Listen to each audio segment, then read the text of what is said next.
Sebastian's POV. Still, with the power of the moonstone surging through him, Sebastian found it difficult to break his eye contact with Magnolia. His wolf was trying hard to detach the energy, but he found himself not strong enough. "Lock yourself away in the dungeon," Sebastian found himself ordering her. She seemed to be compliant with his orders. "Yes, Your Majesty," she said. She finally broke her gaze from him and walked toward the basement door that led into the dungeon. At that point, the moonstone wasn't as strong, and Eric was able to break through the barriers, bringing Sebastian back to his normal state of mind. He finally felt the moonstone weakening, and the surging went down. Sebastian blinked a few times, looking around the foyer, confused as to what happened. His memory was wavering a little bit, but he remembered that Magnolia told him that Jack was in the woodland forest. He was going to gather rogues to fight. That wasn't going to happen while Sebastian was still alive. He allowed himself to shift, and he took off from the palace. He ran quickly until he reached the woodland forest, and he caught the scent of Jack. He was alone. He hadn't quite gotten to the rogue town yet, but he was close. He saw Jack in the distance. He was cautiously walking toward the riverbed, probably trying to figure out how to approach the rogues. It was a stupid idea in Sebastian's mind. Jack was still technically part of the royal family, and the rogues despised the royal family. Sebastian didn't slow down when he saw Jack. He sped up. He leaped through the air and attacked. Jack was ready and attacked back. Jack swiped at Sebastian, digging his claws into the side of his body, but it didn't seem to faze Sebastian. He retaliated by biting into Jack's shoulder blade, making him fall to the ground. Sebastian swung and punched Jack across the face. Jack struggled under Sebastian's strength. He attempted to get himself to his feet, but Sebastian refused to let him move. He was fighting with emotions. All he could think about was Hannah. Her bruised face came into his mind, and the fact that she was practically dead and lying in a puddle of her own blood. She was hardly holding on to life, and this asshole did that to her.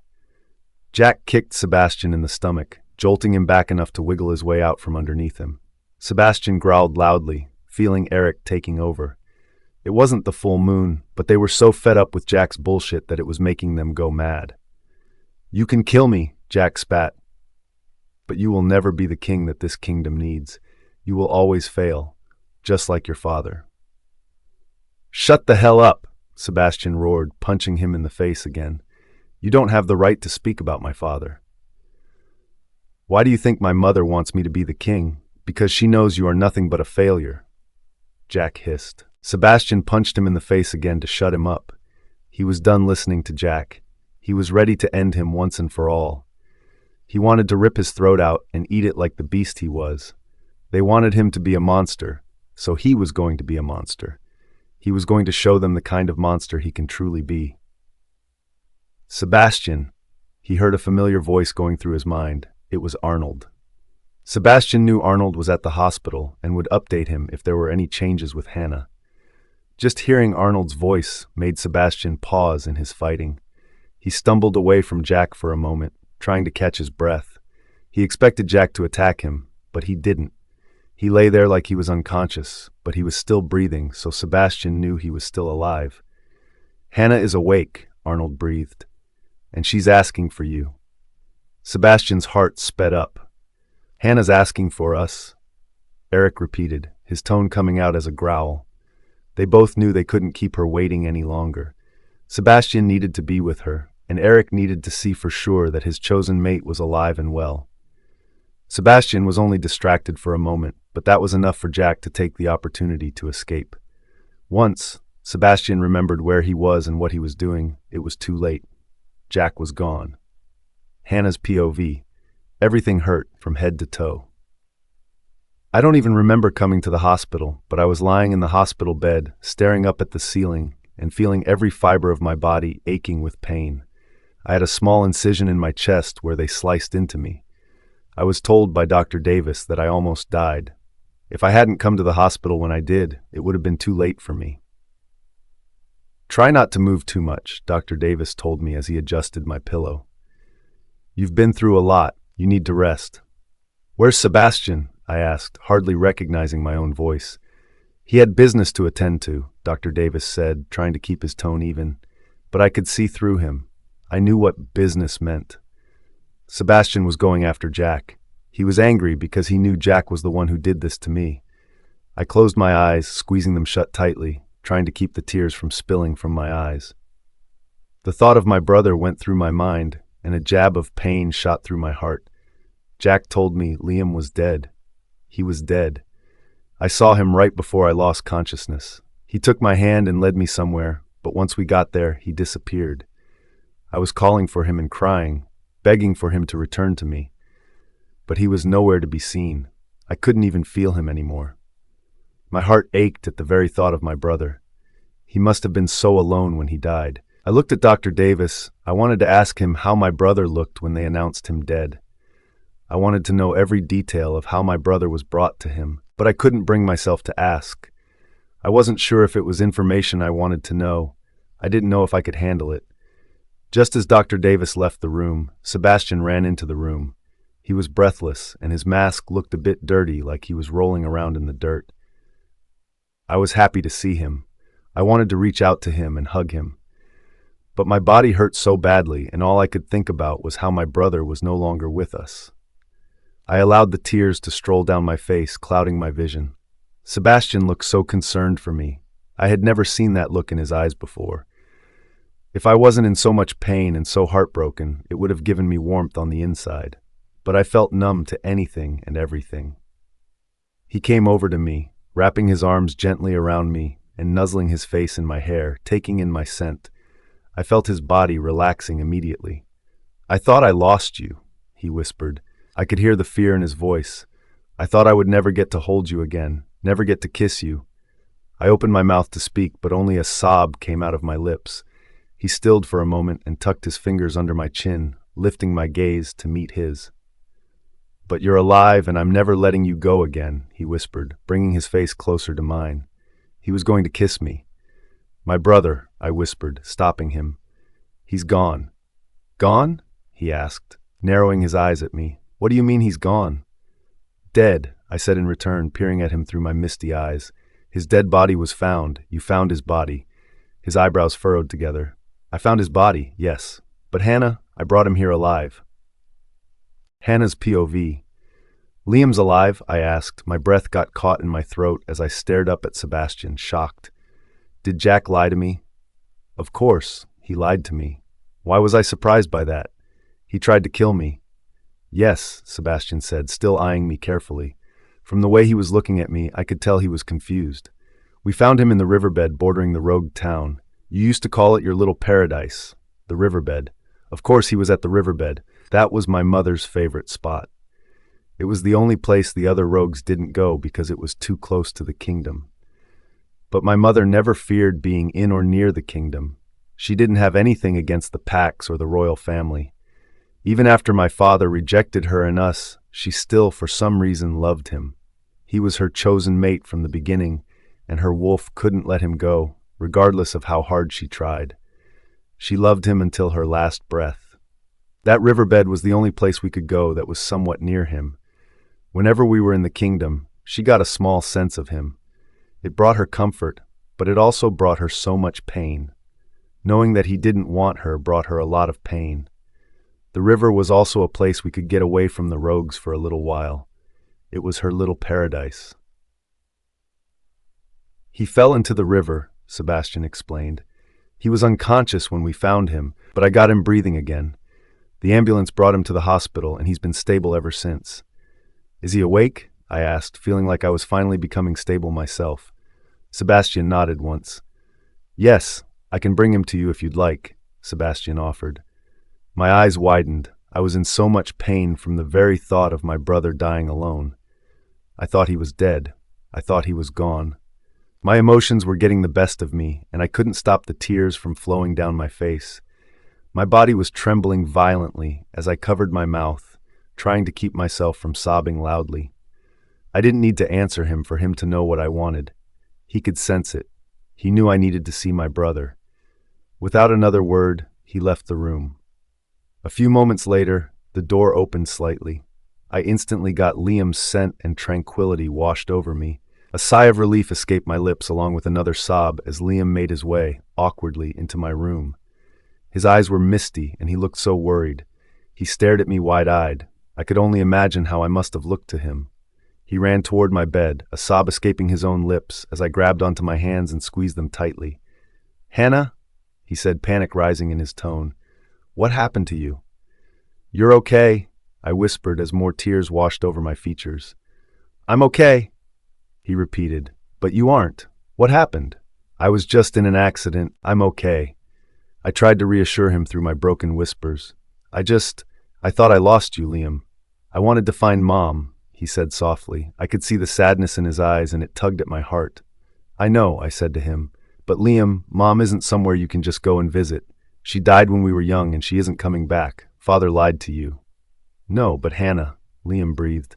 "I did see Mom." I blinked a few times, staring at him. "You what?" I asked. "When I was drowning she was there. She grabbed my hand." "No, Liam," I tried to say. "That was Sebastian. Before he got there, before I fell asleep, Mom was there. She held my hand and told me it was going to be okay. I was so scared, and she made it less scary." I exhaled, feeling my heart falling into my stomach. "You saw Mom?" I breathed. He nodded. "She told me she loved me and she was never letting go," he told me. "There was something else she said too." He met my eyes as he spoke this last part. "She told me to tell you to stop putting the weight of the world on your shoulders. Not every problem needs a solution, and you don't need to fix everything. You don't need to be everything to everyone. It's not your job to protect others. She also said that she loves you very much and misses you daily, but she is never gone from you." He did see Mom. That's exactly the kind of thing she would say, and that's exactly what I needed to hear. Tears burned in my eyes again, and I hugged my brother tightly, not wanting to let him go. I thought I lost him, and now I have him back. I didn't want to take this moment for granted. "Hate to interrupt," Dr. Davis said as he walked into the room, "but Liam should get some more rest, and so should you." I pulled apart from my brother with tears still staining my face. I didn't want to let him go, but Dr. Davis was right.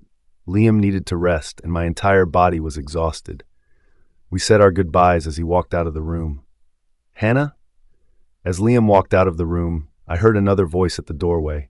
I turned to see Raya standing there with wide and worried eyes. "Raya," I breathed in return. I was so happy to see her, and I was happy to see that she was unharmed. Not that I thought for a moment that Arnold would put her in harm's way, but after everything that's been going on these last few days, I was worried for her well-being as well. "You're okay," I breathed. "I should be saying that to you," she said, tears welling up in her eyes as she rushed over to my bedside. "You had me so worried. I was so scared that you were going to—" Her voice trailed off, not wanting to say the words, "die." I couldn't blame her. I did almost die, and it was incredibly scary. "It's going to take a lot more than Jack to kill me," I said, trying to sound reassuring and confident. I looked around behind her, surprised to see that she was alone. "Where's Arnold?" "He's in the waiting room with Sebastian," she said, with uncertainty lingering in her tone. "We are leaving tonight." A knot formed in my stomach at her words. She didn't need to tell me where they were going. I already knew. "You're going to Blue Moon," I said. It wasn't a question. Sebastian's POV. "We are leaving tonight for Blue Moon to get that asshole who hurt Raya," Arnold said, staring out the window of the waiting room. Raya had gone to see Hannah, and Sebastian figured he'd give them some privacy, so he waited with Arnold. "What are you planning on doing exactly?" Sebastian asked, keeping his tone even as he stared over at Arnold. "I can't let him get away with what he did to her," Arnold growled. Sebastian knew he was trying hard to keep himself under control. He couldn't blame him. He nearly lost control of himself on Jack, and if Arnold hadn't interrupted his train of thought, Jack would have been dead. "Do what you must," Sebastian told him, "but refrain from killing him." Sebastian's POV. "But Your Majesty," Arnold tried to protest, but Sebastian shot his hand up to silence him. "I mean it, Arnold," Sebastian said with finality in his tone. "You cannot kill him. You are to bring him to the king's jail, and we will figure out what to do from there. That's the proper way." "No offense, but screw the proper way. He hurt my mate, and He hurt a lot more than just your mate, Sebastian told him, both his tone and eyes darkening. He knew that the scarred man was involved in that brutal attack at the frat party as well. He didn't just hurt Raya, but he killed a lot of those students. A lot of innocent students, not to mention put Hannah in harm's way. He deserves the worst fate, Arnold said under his breath. He knew better than to argue with Sebastian, but he also felt strongly about this matter, and he will get what he deserves. But you aren't a murderer, Arnold. I won't allow my beta to become a murderer. Bring him to the king's jail, and we will deal with him the right way, Sebastian ordered. Arnold sighed, but he didn't argue. Fine, he finally said after a long pause. Raya appeared soon after and joined the gentlemen in their conversation.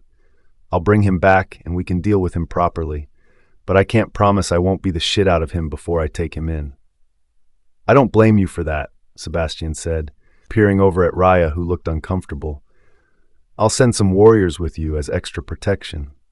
Thank you, Your Majesty, Arnold said, bowing. He stood from his seat and took a hold of Raya's arm. She gave him a sheepish smile, yet it didn't reach her eyes. Sebastian figured she was nervous about going back to Blue Moon and encountering that monster that attacked her. Be safe, Sebastian said as he also stood to his feet. He began walking back toward Hannah's room. His heart tugged at him painfully as he remembered how hurt she was as well. If only Arnold had waited a few moments longer, and Jack would have been dead. Would it have been a good thing if Jack was dead, though? Sebastian was the Alpha King, and even though he had a reputation, he tried to run his kingdom with the utmost respect, which meant he gave criminals a fair trial before deciding their fate, unless it was for self-defense. The madness he faces during the full moon makes it difficult for him to stand by those rules. Sebastian thought about how Hannah was researching the moonstone scepter. She didn't steal the scepter, but she knew about it this entire time, and she has yet to say anything. He opened the door to her room, and she was stared over at him with wide and curious eyes. How long have you known about the scepter? He asked before he could stop himself. Her eyes widened and she frowned, staring around his masked face. I found it before I left for Blue Moon, she admitted, keeping her tone low. So, Magnolia spoke the truth, Sebastian said, keeping his eyes locked on hers. You knew about it before you requested the divorce. Yes, she whispered, but I didn't steal it. That wasn't the reason behind requesting the divorce. Of course he knew that. He found out who stole the moonstone scepter already and their reasoning behind it. But what he didn't understand was how she could keep something like that from him, why she was snooping through his belongings. I know, he said. Your stepmother and half-sister stole it. What? She gasped. I just need to know why you were researching it, Hannah, Sebastian said. Because I didn't know what it was, she said, staring down at her hands as she played with her fingers. I didn't know what it was for. I just knew I recognized it somehow. I thought maybe it was connected to your madness. Why would you think that? He asked, raising his eyebrows. Because of the power I felt when I touched it, she answered. You touched it? He asked, his heart stopping in his chest. Sebastian knew of the energy that surged through the moonstone scepter.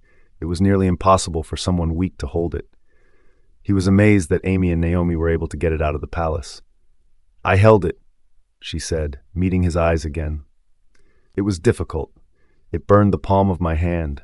He stared at her hand in dismay for a moment before meeting her eyes again. It was stupid of you to touch it, he murmured. It's a dangerous scepter and shouldn't be held by just anyone. I know that now, she breathed. But what I don't know is why you have it. It belongs to the moon goddess. She's the only one who can truly use it without injury. Why do you have it, Sebastian? I don't know, he admitted, keeping his tone even. I don't know why I have it. I just do. I think of it as a gift from the moon goddess. That's ridiculous, she said in a breath. The moon goddess wouldn't just gift something like that. She knows how dangerous it would be in our world, if it got into the wrong hands. It did get into the wrong hands, he shot back. But I got it back. This time, she said more firmly than he thought she was capable of. But next time, you might not get so lucky. Next time, it could be used for evil, and then what would we do? I need it, he said, pulling his eyes away from hers and looking away. "What do you need it for?" she asked, refusing to look away from him. "It weakens me," he admitted. "I need it to weaken me during the full moon." "There are other ways we can," she tried to say, but he held his hand up to silence her. "Not like this," he said. "The moonstone doesn't help with my madness, but it does make it so I'm not as strong. If I'm near it during the full moon, I can't do as much harm as I would without it. I bring it with me to the dungeon where I chain myself up, and it keeps me from breaking through the chains. I need it to make me weak." "How did you even come across it?" she asked, eyeing him carefully. "I don't know," he said, aggravation appearing in his tone. "I just did. It appeared out of nowhere. I knew it was meant for me." "When?" she asked. "What? When did you come across it?" she asked. "When I returned from the battle years ago," he answered. He was unsure why that mattered. Her eyes widened. "The battle that scarred you?" she asked, raising her eyebrows. He nodded once. "And you don't think that's connected?" She scoffed, turning away from him with dismay written all over her face. He fell silent for a long while. He didn't want to talk about it anymore. He just wanted her to stop obsessing over it, the moonstone scepter. It wasn't for her to worry about, and she had enough to worry about as is. She was in the hospital healing after almost losing her life. He didn't want to argue about it anymore. He sighed and made his way over to her bed, but she refused to acknowledge him there. "Hannah," he breathed, trying to get his attention. "I just got you back after I thought I lost you." She finally turned to him, meeting his eyes. "I don't think I can handle losing you. Seeing you on the ground, fighting for your life, my entire world was falling apart before my eyes," he said softly. It was true. When he saw her dying, he wasn't sure how he was going to get on with his life. If he lost her, he would have lost his world.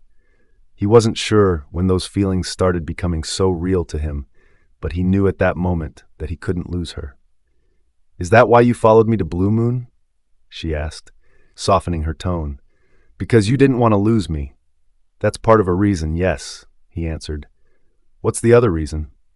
He ran the back of his thumb down her delicate and narrow features, making her tremble under his touch. "My other reason," he said, lowering his tone and gazing into her eyes, "is that I love you." Hannah's POV. He loves me. Did he just say that he loves me? I stared at him with my mouth hanging open, silently. I wasn't sure what to say in return. Nora was still too weak that I couldn't fully feel her emotions from within me. He didn't request for me to say it back to him. He allowed me the time I needed to process what he had just said. My body trembled uncontrollably, and I could feel my heart beating rapidly in my chest. I could almost hear his heart beating, mimicking my speed. I was thankful when Dr. Davis came into the room, interrupting us. "How are you feeling?" he asked as he made his way over to me. Like I almost died, I tried to make light of the situation. Neither of them found it very funny, though. "You're lucky to be alive," Dr. Davis said, his tone hardening as he checked my heartbeat. "I'm going to run some more tests before I discharge you." "Discharge?" I asked, my eyes wide. "You mean I'll be able to go home?" Dr. Davis nodded. "Hopefully by the end of today, once we get the test results back." I sighed out of relief. I didn't think I would be relieved to actually be able to return to the palace. When I left to go to Blue Moon, I wasn't ever planning on returning. Dr. Davis drew some blood from my arm and sent them to the labs, leaving Sebastian and me alone. Before I could say anything, Sebastian was grabbing my face into the palms of his hands and pressing his lips into mine. He was gentler than he had been in the past. He wasn't kissing me with a hungry desire, but more with delicacy. His kiss tasted sweet and sent my stomach into a whirl. I could feel Nora awakening from inside of me, her strength returning to her, and she was fully aware of what was going on around her. I felt the heat rising into my cheeks and my features turning a tinted red. He pulled apart from me, leaving me breathless and wanting more of him. I feared him. I feared everything he was about. I feared the power he held, not only for the kingdom, but for myself as well.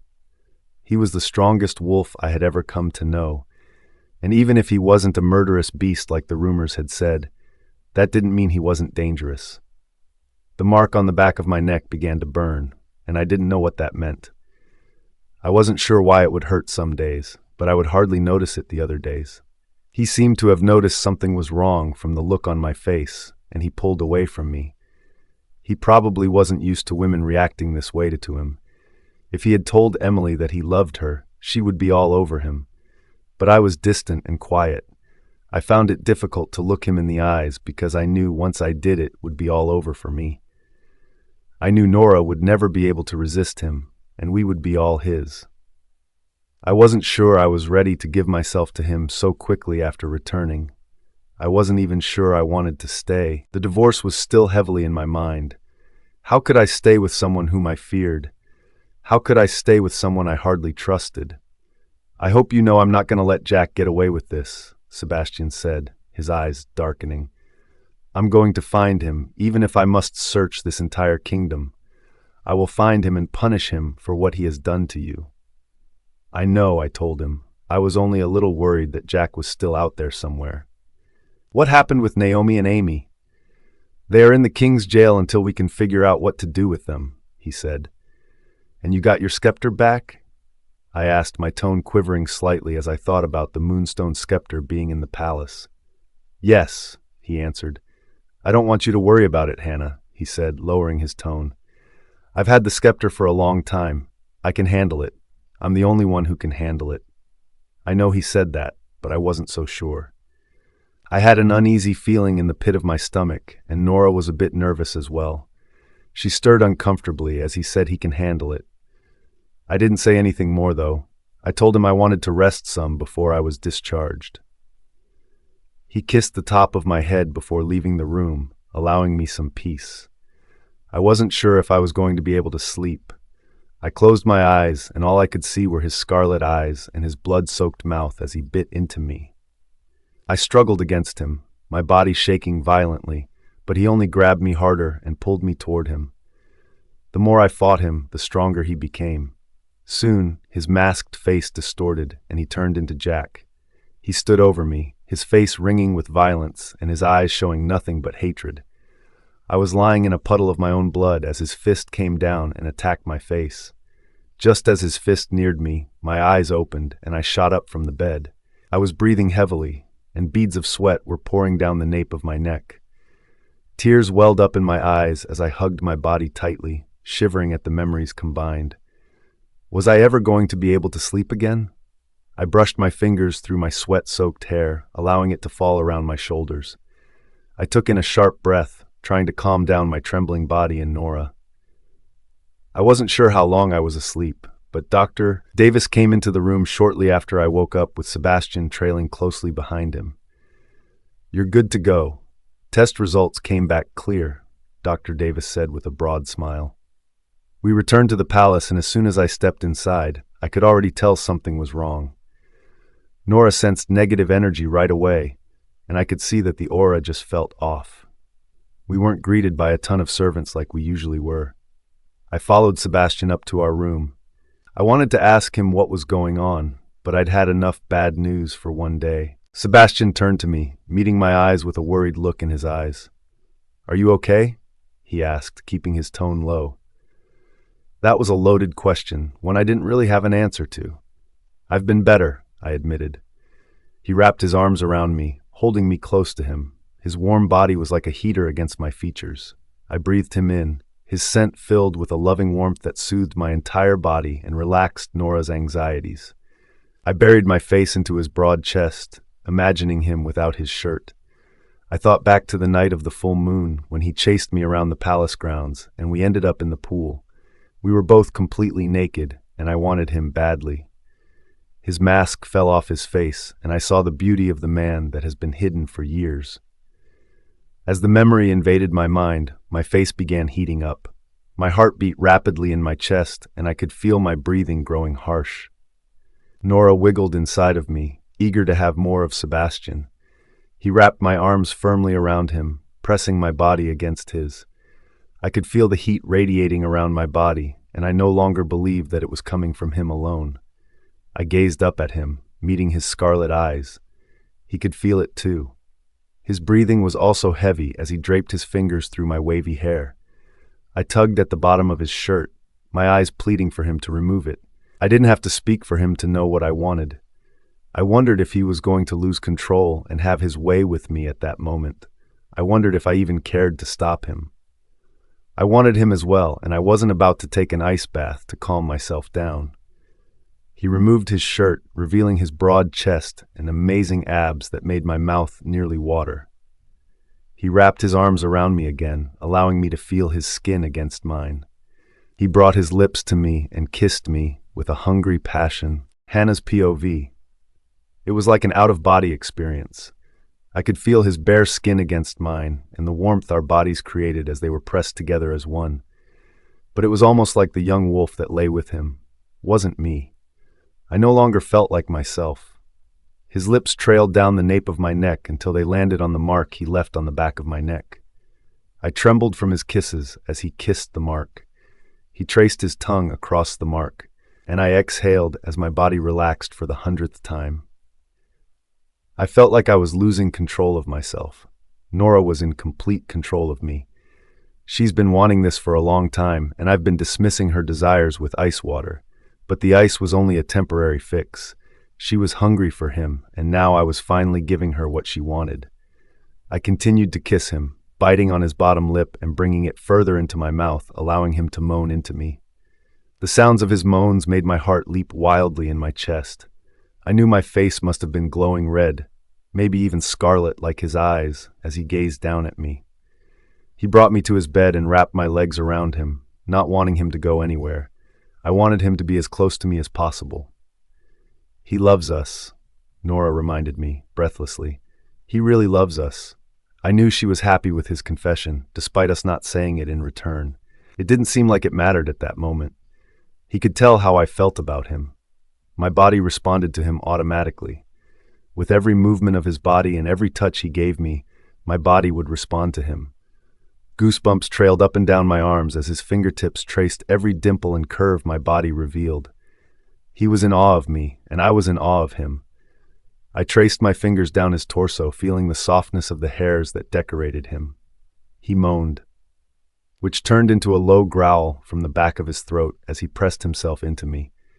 His lips found mine, and he hungrily kissed me.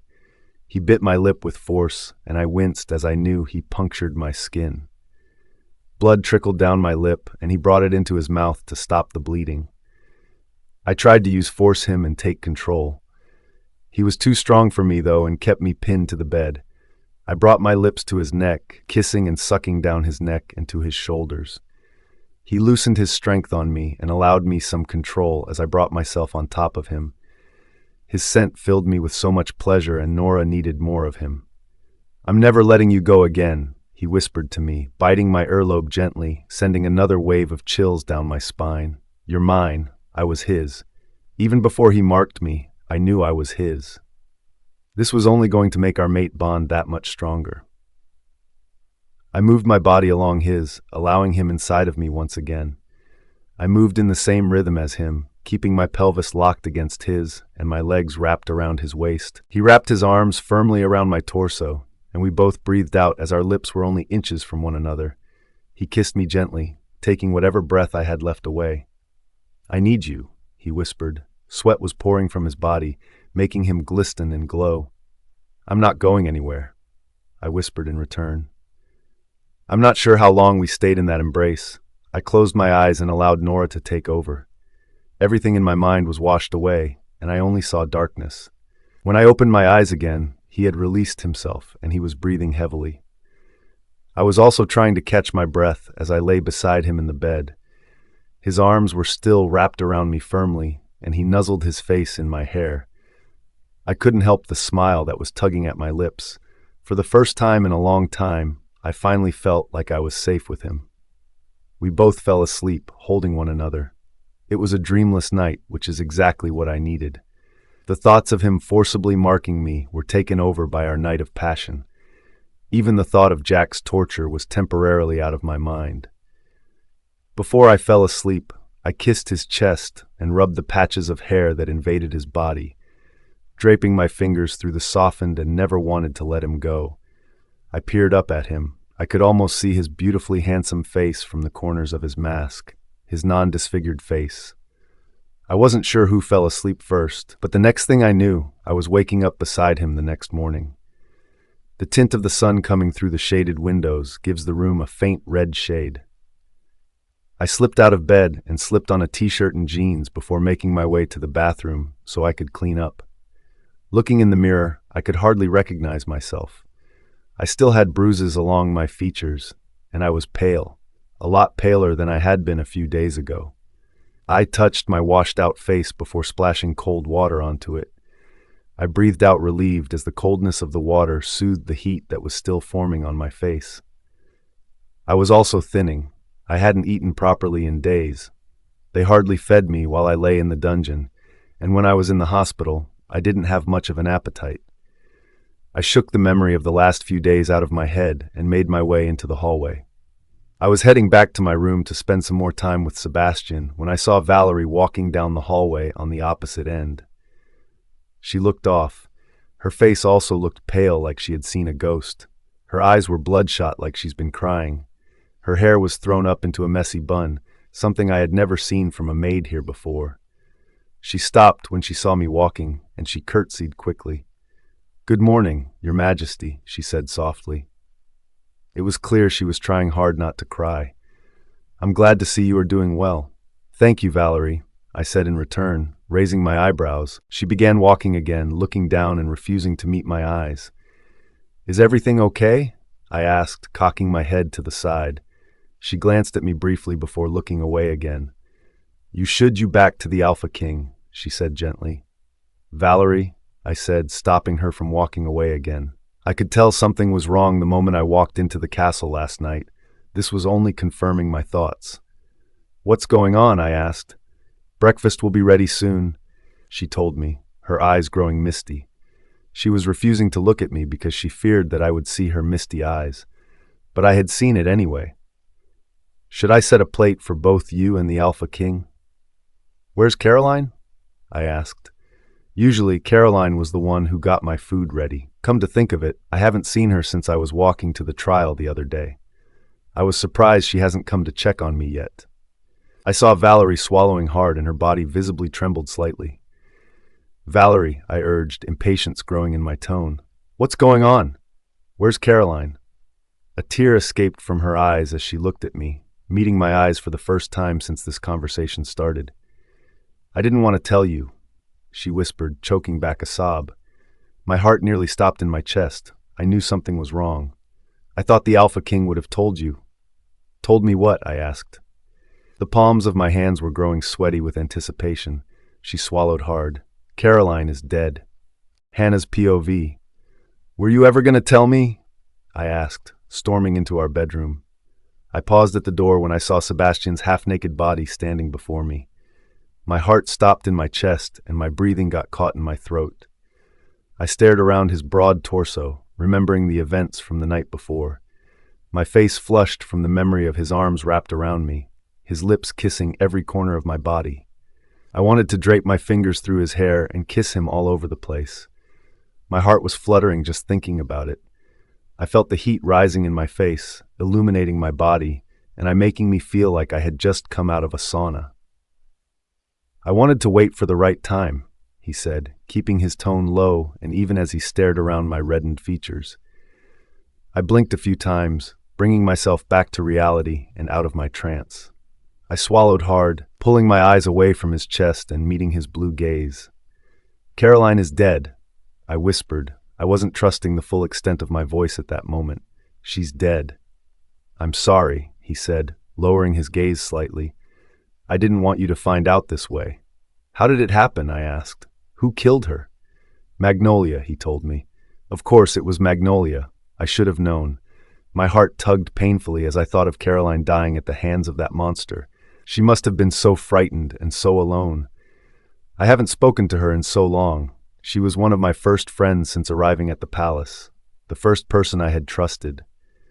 I hadn't spoken to her since before I left for Blue Moon. She was such a good friend to me, and I was a terrible one to her. I should have checked in with her more, but instead, I traded her for Raya.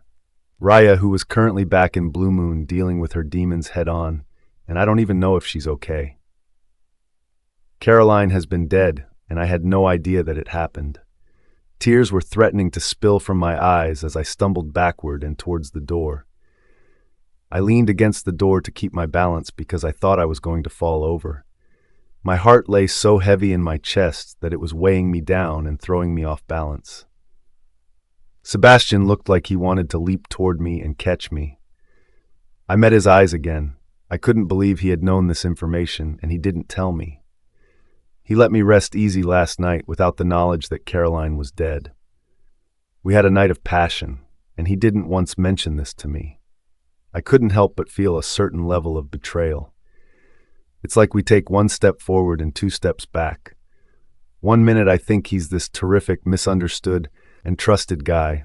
The next minute I'm not sure I can trust him and can hardly look at him. Valerie says you found her body in the living quarters. Was she?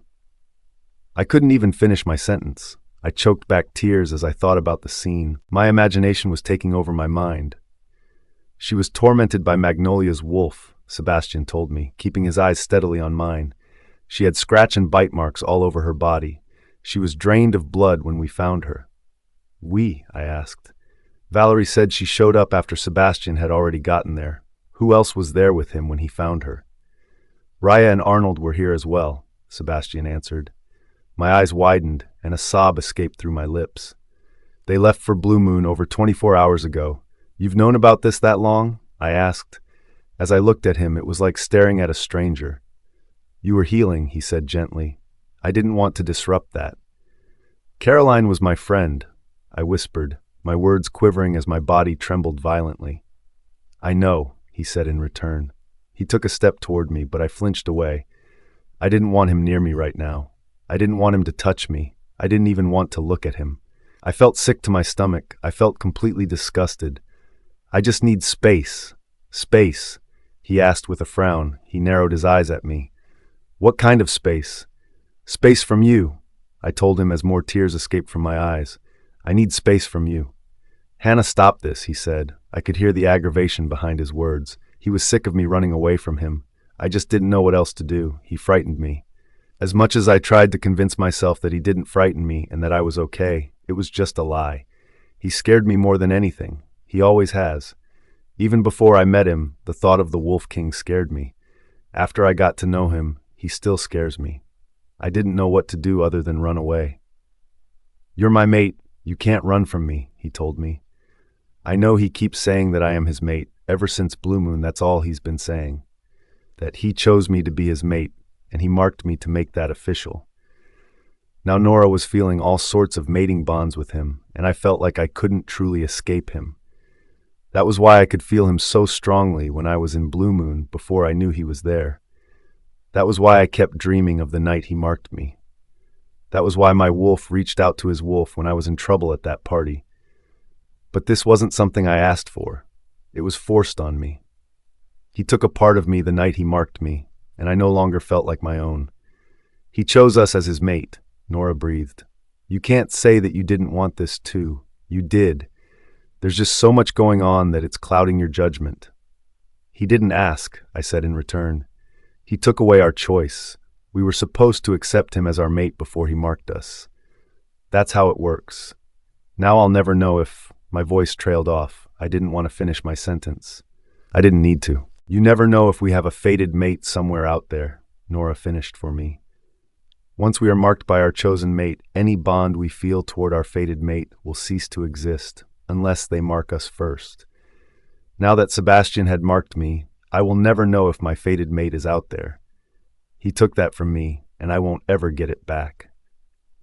It's not like you would be able to run away with our fated mate, Nora said. You married Sebastian. He was never going to let you go that easily. She was right. Even if Sebastian didn't mark me, it's not like he'd grant me the divorce. Any chances I had of finding my fated mate were gone the moment I walked down that aisle. I kept telling myself that I was doing this for my brother, but I wasn't so sure anymore. What would have happened if I didn't marry Sebastian? Hannah, Sebastian said, trying to bring me back to him. I stared over at him. I want to see her. I told him, trying to keep my tone firm. What? He eyeing me carefully. See who? Magnolia, I answered. I want to see Magnolia. Hannah's POV. Over my dead body will I let you go see her, Hannah, Sebastian hissed. I could see anger flashing through his gaze as he turned away from me. No, Hannah, Sebastian growled. You don't have a reason to see her. She killed Caroline, I argued, and she's being dealt with properly, Sebastian told me. I need to speak with her. I need to know why, I told him, folding my arms across my chest. I wasn't going to take no for answer with this. It wasn't fair that he wasn't listening to reason. I know the reason why, he told me, looking back at me. Because she's trying to get to me. Killing Caroline was her way of getting to you? I asked with disbelief in my tone. He wasn't even close to Caroline. That wasn't making any sense. Killing any of my servants gets to me, Sebastian answered. He lowered his tone, and I could see him calming down. He was right. Caroline was still his worker. But none of it was making any sense to me still. I knew there had to be more to the story. I have to get to the office this morning, Sebastian said as he grabbed his shirt off his bed. Can I trust that you will go nowhere near the dungeon? I stared at him with disbelief. He was being impossible. What was so wrong with me wanting to find out answers? I couldn't just let Caroline's death go in vain like this. It wasn't fair to her. My heart tugged painfully as I thought about her and the way she died. Magnolia was the one who did this to her, and she was the one who needed to pay for the pain she had caused. Hannah? Sebastian's voice was low and threatening. Yes, I finally said after a pause. I won't go near the dungeon. Thank you, he said. He took a step near me and kissed the top of my forehead gently. I stood there without saying anything. I was afraid if I spoke my voice would crack, and he would see the weakness behind my fake bravery. All I wanted to do was crumble to the ground and start sobbing. I wanted to mourn the loss of my dear friend. It wasn't fair that her life was taken like this. She was so young and still had a life to live. It wasn't fair. I felt like Sebastian was just downplaying this whole situation because she wasn't as important to him as she was to me. He walked around me and reached for the door. Can we have a ceremony for her? I asked, turning to face him. He paused for a moment to look back at me. I could see the confused gaze behind his eyes as he stared around my face. Like a funeral? He asked. I know you don't usually have funerals for dead servants, I told him, trying to keep the bitterness from my tone, but it was leaking through. But Caroline was loved and respected by a lot of servants here. They thought of her as some sort of leader or guide. I'm sure it's not easy for them, just like it's not easy for me. A ceremony would be nice. It's the least we can do. He nodded once and turned back toward the door. That's fine, he answered before leaving the room. We are having a funeral, I told Valerie as I walked into the dining hall. She was frowning with confusion crossing her face as she stared at me. Her eyes were red and swollen. I could tell she's been crying probably since seeing Caroline's dead body. I knew Valerie and Caroline were close, and this wasn't easy for her. Most of the maids and other servants have been quiet all morning. In fact, they've been quiet since I returned from the hospital. Now I knew why. For Caroline? She asked, cocking her head to the side.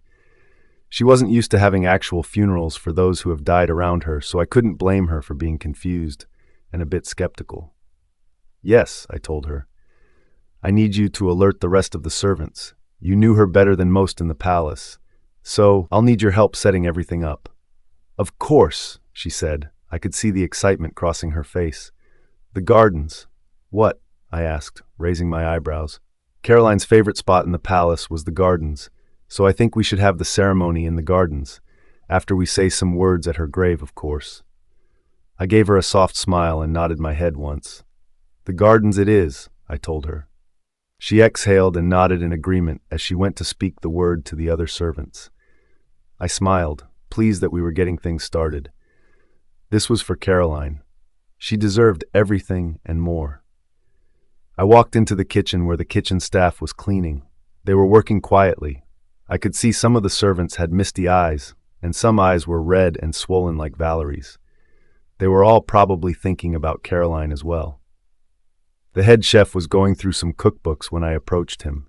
He looked startled to see me for a moment, but then relaxed when he realized it was just me. "Your Majesty?" he said, keeping his tone low. I could see the sadness crossing his face. "What can I do for you?" I need you to cook a feast for tonight, I told him gently, trying to keep my tone low as well. Of course, he said. He grabbed his notebook off the counter and a pen before turning to me. What's the occasion? A funeral, I told him. His frown deepened as he looked up at his notebook, meeting my eyes. I'm sorry? He asked. We are having a funeral for Caroline tonight, I told him. So the feast will need to be for everyone in the palace, including the servants. We will say a few words at her grave, and then we will move the ceremony to the gardens and enjoy a feast. He was silent for a long while, processing what I had just said. He continued to stare at me, confused. It's a trying time, I told him. We need each other. Caroline was important to all of us. She deserves a funeral. He pulled his eyes away from me and put his notebook on the counter. A lot of servants have died here, the chef said. There was hesitation in his tone. We have never had a funeral before. That will change going forward, I told him. I'm not planning on losing any more servants, but if we do, we will have a proper ceremony for them. We won't just dump them off in a grave like they don't matter. Because they do matter. You all matter. The chef looked relieved for a moment. He gave me a faint smile and nodded. Okay, he agreed. A feast it is. How about we make all of Caroline's favorite foods? That sounds great. I knew I could count on you, I told him as I started walking out of the kitchen. I paused at the door and turned back to him. Oh, and I'm sorry for your loss. I know she was a friend to you all. He nodded. Tears began filling his eyes. I'm sorry for your loss, too. Your Majesty, we are under strict order to not let you down there, one of the guards said as I burst through the doors of the basement. He was following closely behind me. I could hear the panic in his tone. He wasn't guarding the door. He snoozes, he loses. I should have known that Sebastian would have made them guard me and make sure I didn't go see Magnolia. I couldn't, out of clean consciousness, not see Magnolia. I needed to know what was running through her head and why she would kill Caroline. Then don't tell him, I said as I reached the doors to the dungeon. Please, Your Majesty, the guard begged. He will kill us if we let you enter. I knew I probably should have listened to him and turned away for his sake, but I couldn't bring myself to do it. He wasn't about to manhandle me and drag me back upstairs. After what happened to me in the dungeon not long ago, Sebastian forbade anyone from touching me going forward. I sucked in a sharp breath just as the guard reached me, and I opened the door. Hannah's POV. I haven't been inside the dungeon since I almost died. It brought back painful memories, and I paused before entering any further. It was just as dark as I remembered it. I had flashes of Jack beating me and torturing me, invading my mind. I remembered his face before I blacked out. His vicious and cruel face showed no remorse.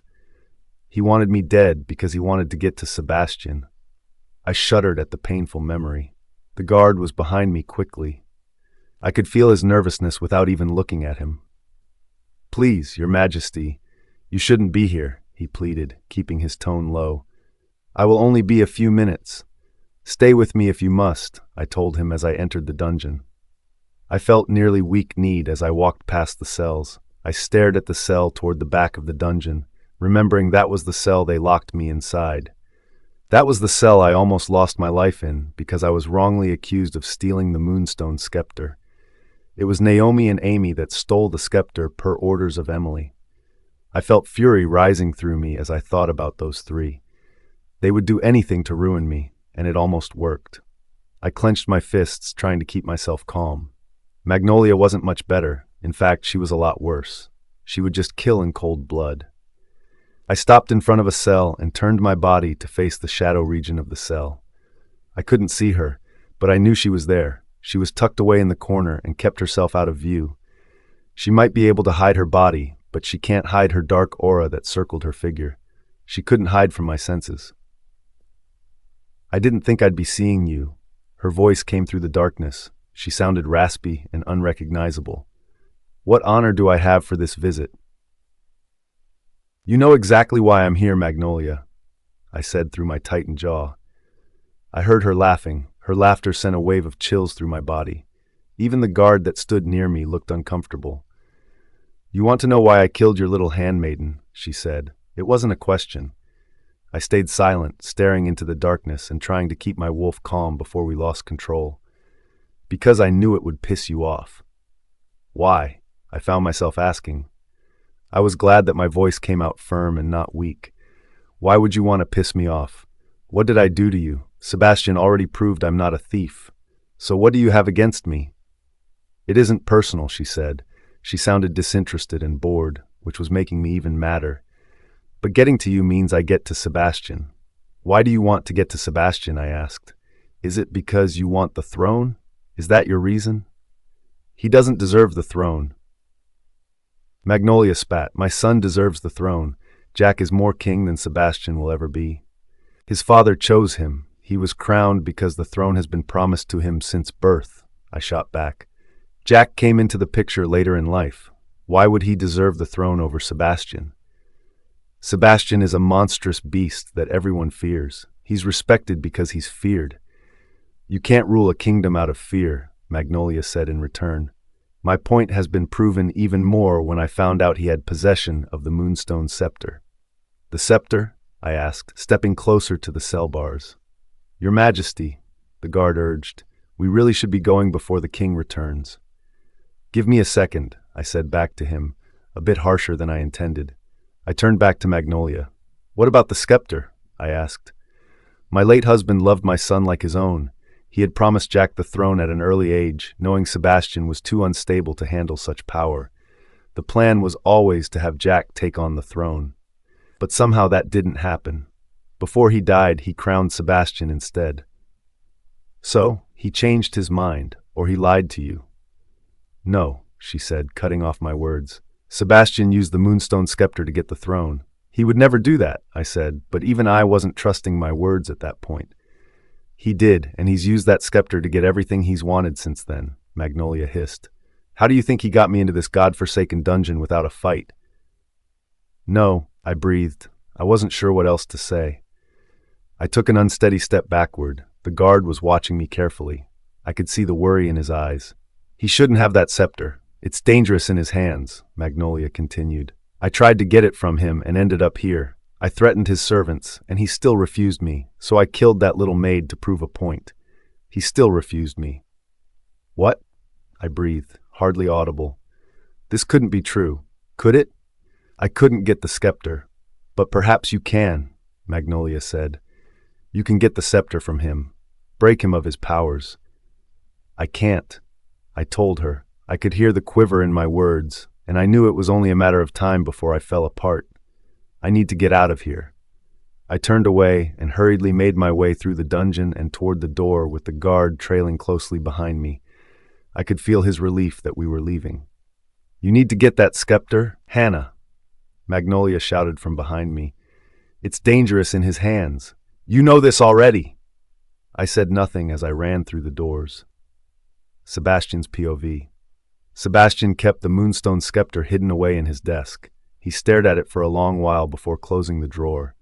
He looked back at his computer where he spent the last few hours doing extensive research on the scepter. For as long as he's had it, it's only ever weakened his strength, and it made it hard for him to do actual damage. He had never experienced such power like it before. But as he commanded and took control of Magnolia, getting information out of her against her will and having her lock herself in the dungeon, he felt frightened for the first time in a long time. As Eric gained his control back, they felt lost and confused. They lost bits and pieces of time, and a wave of dizziness hit him. Nobody has ever had possession of the moonstone scepter before. At least no known wolf or being has ever had possession of it other than the moon goddess herself. So the research that's already been done on the scepter was only stories, nothing from experience, and Sebastian needed to know things based on experience. He tried to think about how he got the scepter in the first place, but his memory remained foggy. Most of the war was foggy, and when he returned, the scepter was in his possession. He thought it was fake at first, but as he held it, the powers that conquered it was not fake. It was too strong for even him to handle, and he was the strongest wolf in the kingdom. Maybe even the strongest wolf on the planet. His eyes were burning from staring at his computer all day, so he decided to switch it off and put the scepter back into his desk. He looked over at the time. It was almost 6 p.m., which meant he was running late for the funeral. Hannah was already upset with him for keeping Caroline's death from her. He didn't want her to be upset about being late to her funeral as well. He stood from his desk and grabbed his phone, realizing he had a text message from Hannah. "We need to talk about the moonstone scepter." Sebastian's POV. All the servants around the palace were given the night off so they could attend the ceremony for Caroline. Sebastian arrived in time to see a couple of servants that were close to Caroline say a few words as they stood around her grave. He could hear the soft sobs of those around him, and it admittedly made him feel a sense of loss. He never meant for Caroline to die. He never means for any of them to die. He's hoping now that Magnolia is in custody and locked away in the dungeon, that the deaths of the servants will cease to exist. The servants stepped aside immediately, forming a path for Sebastian to walk through so he can make his way to the front. He paused, though, and looked around at all the sad, tear-stained faces. Some of them looked frightened that he was there, which was also something he didn't want. He took a step back from them, refusing to take their path.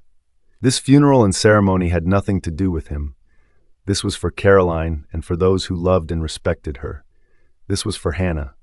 He wasn't going to outshine his Luna, not for this. Once they realized he wasn't going to walk toward the front and he was going to stay in the back, their fear turned into gratitude and they turned away from him. Hannah stood in front of Caroline's grave. Like everyone else, she too had tear-stained features. She wore a long black gown that covered her feet and dragged through the dirt on the ground. It was a noodle-strap dress, and the straps were covered in a shimmering material that went around her neck, hugging her body and forming around her curves perfectly. She left her long, wavy brown hair down, so it draped around her shoulders and down her back. She wore a light layer of makeup, but she darkened her eyeliner to make it seem like her eyes weren't as puffy. Even when she was sad and mourning, Sebastian still found her to be the most beautiful woman in the kingdom. Even though Caroline was my handmaiden, her voice sounded so broken, it tugged painfully at Sebastian's heart. She was also an amazing friend. She was loved and cherished by everyone in the palace. She stood by what she believed in, and she wasn't afraid to speak her mind. I wish things could have been different for her. I wish she didn't have to die. She stopped speaking as her eyes found Sebastian's. She held his gaze for a moment. Her expression was hard to read, and he was getting an uneasy feeling in the pit of his stomach. He thought about the text he received on his phone earlier from her. She said she needed to talk to him about the moonstone scepter. Hannah had expressed her concerns about it not long ago, but he thought he laid the conversation to rest. Apparently not. He wondered if that was what she was thinking as she stared at him. She finally pulled her gaze from his and addressed everyone else. "She's going to be missed," she concluded before stepping away from the grave. They waited a few moments while each servant said their goodbyes to Caroline. Some spoke out loud, and some spoke in their heads, but everybody cried. Hannah was keeping a respectful distance away from Sebastian. In fact, she was hardly even looking at him, which was driving him wild. Once they finished saying their goodbyes to Caroline, they moved the ceremony over to the gardens. Sebastian heard from some of the other servants that the gardens were Caroline's favorite spot in the palace. The kitchen servants had the food set up on portable tables. Hannah had lights and a little music playing around the garden. Sebastian was impressed that she managed to get all this done on such short notice. It was weird seeing the servants mingling and enjoying themselves, despite the circumstances. It was weird that they weren't working, and they were just hanging out. But Sebastian knew that I was something they all needed. Hannah sat alone near the rose garden. She sat on the stone bench that overlooked the roses. She was staring down at her hands and looked completely defeated. He went to join her. She was startled when he approached, but she relaxed when she saw that it was only him. Her eyes were misty with tears, and she said nothing as he sat down beside her. "You did a nice job," he told her, keeping his voice low. "The funeral and ceremony are lovely." "She deserved the best," Hannah said. Her voice sounded heavy and quivered as she spoke. "Caroline deserved everything. She didn't deserve to die." "I know," he said in return, trying to assess her face. She deserved a chance to live, Hannah continued. She deserved for us to do whatever it took to make sure she didn't die. Her voice was getting firmer, and he could tell she was growing angry. I understand that, but do you understand that? She asked, snapping him a look. Because she's dead and we did nothing to prevent that. She was dead when I arrived, Sebastian shot back. He didn't want to argue with her about this right now. Not tonight, but she was getting so worked up, and he wasn't sure how else to make her listen. Neither of us could have foreseen this. No? She scoffed. So Magnolia didn't tell you beforehand that she was going to kill Caroline? For a moment, he stopped breathing. He stared around her accusing face, her eyes darkening as fury was rising through her. She pressed her lips firmly together, and he could see her body visibly trembling before him. She went to see Magnolia. She went to see her behind his back. Even after he made her promise that she wouldn't, she still did. She was the one betraying his trust now. He stood to his feet quickly. No, she said firmly, locking her eyes on his. You don't get to be mad. You're the reason Caroline is dead. Can we talk about this later? Sebastian asked. He feared if they continued the conversation, he would lose control. Eric was already growing hostile within him, and he wasn't sure how long he could hold his wolf back. The moonstone scepter, Hannah said in a low tone. All she wanted was the moonstone scepter, and you refused her. She told you if you don't hand it over, she will kill Caroline. You refused her. Caroline is dead. She is dead because you couldn't let go of your precious moonstone scepter. Hannah, he warned through a tightened jaw. He clenched his fists, trying to keep his wolf under control, but it was getting harder with each passing moment. You don't get to be mad, Sebastian, she hissed, turning away from him. You should go back inside. This ceremony is for those who cared about Caroline and her life. Sebastian didn't stay around the ceremony much longer. Fury was rising through him, and he let out a loud howl as he stormed into the palace. The palace foyer was vacant because everyone was outside with Hannah. His body trembled as he reached the inside of the palace. He took in steady, deep breaths, trying to gain control of his wolf back. It was much easier to gain control when it wasn't the full moon. He threw himself against the wall, feeling the pain of the wall's corner, digging into his back. Pain felt better than the agonizing madness was washing over him. If he could get himself hurt enough, he could gain control of Eric again. He had never been spoken to like that by anyone in his life, especially not women. Sebastian slammed himself against the wall again, yelling out in pain. He felt blood trickling down his back, and his breathing was starting to become his own again. Sebastian pulled himself away from the wall and made his way towards the basement door. He slammed it open and stormed down the stairs until he reached the doors to the dungeon. A guard was sitting by the dungeon doors, looking startled as Sebastian approached him. Sebastian wasn't even going to ask him how Hannah managed to get past him. The guard opened his mouth like he was about to explain himself, but Sebastian shoved past him, entering the dungeon. He made his way over to the cell. He knew Magnolia was inside. Magnolia! He growled, his voice echoing through the concrete walls of the dungeon. I want you gone. I want both you and Jack out of my kingdom for good. You are exiled! Hannah's POV. Waking up the next morning, I felt like a ghost of myself. It was like I was just an empty shell, hollow on the inside. I lifted my head as the sun beamed through the window, making me wince. I had a headache, which I assumed was from all the crying I did the night before. I also felt a little nauseous as well. It had to have been all the stress. As I got downstairs, I was surprised to see the foyer surrounded by a bunch of guards. It was almost like they were waiting for something, or someone. I met eyes with one of the guards and approached him cautiously. What's going on? I asked. I wasn't sure I wanted to know the answer. Queen Magnolia has been exiled last night. We must accompany her out of the kingdom and make sure she isn't to return. My eyes widened at his words.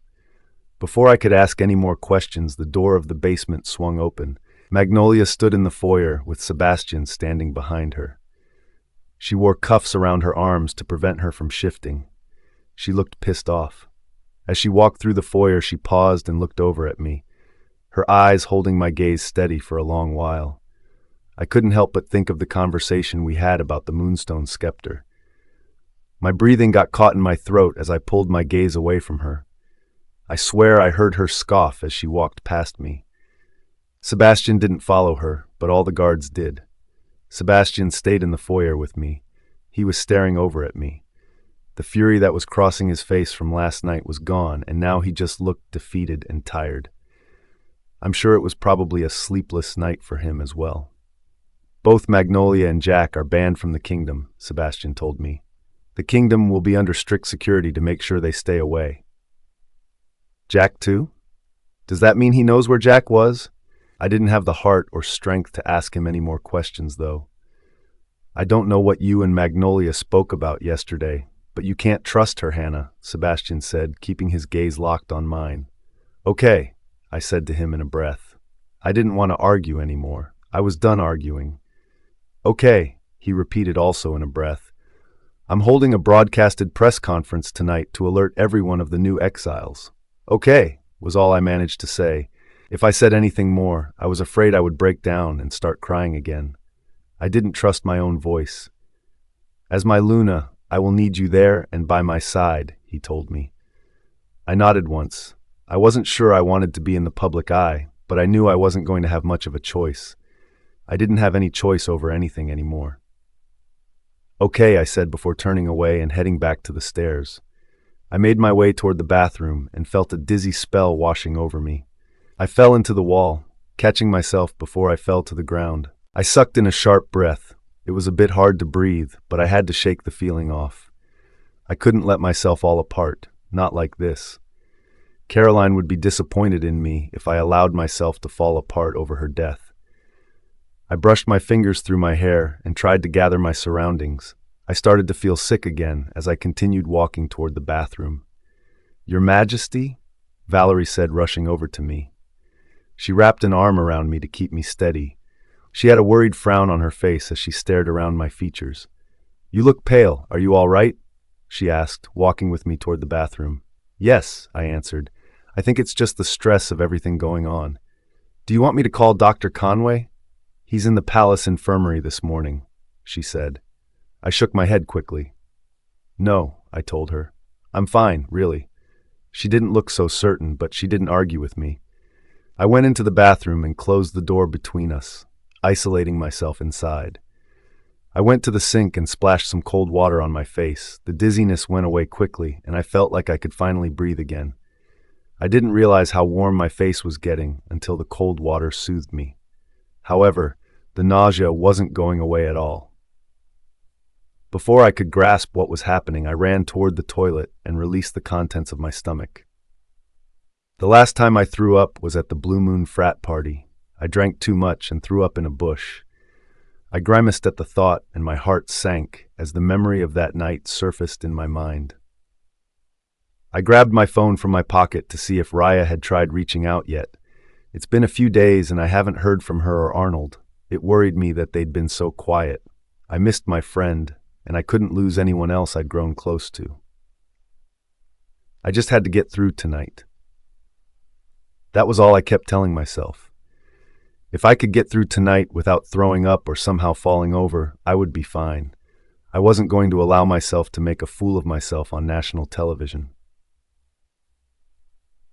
The conference was held in the center of the city, and I wasn't prepared for how many actual people were going to be there. It was already super crowded when we arrived. Lewis dropped us off at the start of the crowd, and I could see flashes of lights aiming in our direction. I covered my face to keep the cameras off me, but I knew it was no use. Sebastian wrapped his arm through mine and pulled me through the crowd alongside him. We were greeted formally with bowing and curtsying, as we often are. The press wasted no time in asking questions, to which Sebastian ignored them all. We made our way to the podium, and I stood a little off to the side of Sebastian as he addressed the crowd around him. He stood there for a long moment as everyone settled down. As he stared around at all the individual people, they silenced. I could feel that they still feared him greatly. I've called this conference to go over a few things, Sebastian began. For starters, Magnolia and Jack, formerly the Queen and Prince of the Kingdom, have been exiled. If you are caught harvesting them in your packs, there will be consequences. Low murmurs erupted amongst everyone. Confused and worried looks were exchanged. I felt a heat wave crossing over my features, and another dizzy spell washed over me. I took a step back, trying to steady myself, trying to focus on Sebastian. Each alpha will be sent images of Magnolia and Jack, so everyone is aware of what they look like, Sebastian announced. Are there any questions? Everyone started speaking at once until Sebastian held his hand up to silence them. You, he said, pointing at someone in the crowd. What is your question? Thank you, Your Majesty, she said. She clutched her notebook nervously as she glanced at her writing. She gazed back up at him and took in a deep breath before speaking. News has spread around the kingdom, and I think most of us are here because we are a bit confused and worried, she began, glancing around at those around her. Go ahead, Sebastian urged. Is it true that you have possession of the moonstone scepter? As she asked her question, you could hear a pin drop with how silent the city had become. Even Sebastian stared at her, dumbfounded. How had everyone heard about this already? I feared I wasn't going to be able to keep myself on my feet any longer. It was getting harder to breathe every moment that passed, and now it felt like my heart was stopping in my chest. A strong, dizzy spell crossed over me, and I felt my body collapse to the ground. Before everything went dark, I heard Nora's faint voice saying, "Pregnant." Hannah's POV. When I was with Thomas, I knew he wasn't my fated mate, but I wanted him to be at the time. At one point, I would have chosen him to be my mate. At one point, I convinced myself that I loved him. Even Nora thought he could potentially be the one for us. We met when we were young, and we hardly knew what a mate was. Even if we didn't turn out to be fated mates, it didn't matter to me, because I would have chosen him. I would have chosen him over and over again. When we turned 18, I told him that I loved him for the first time.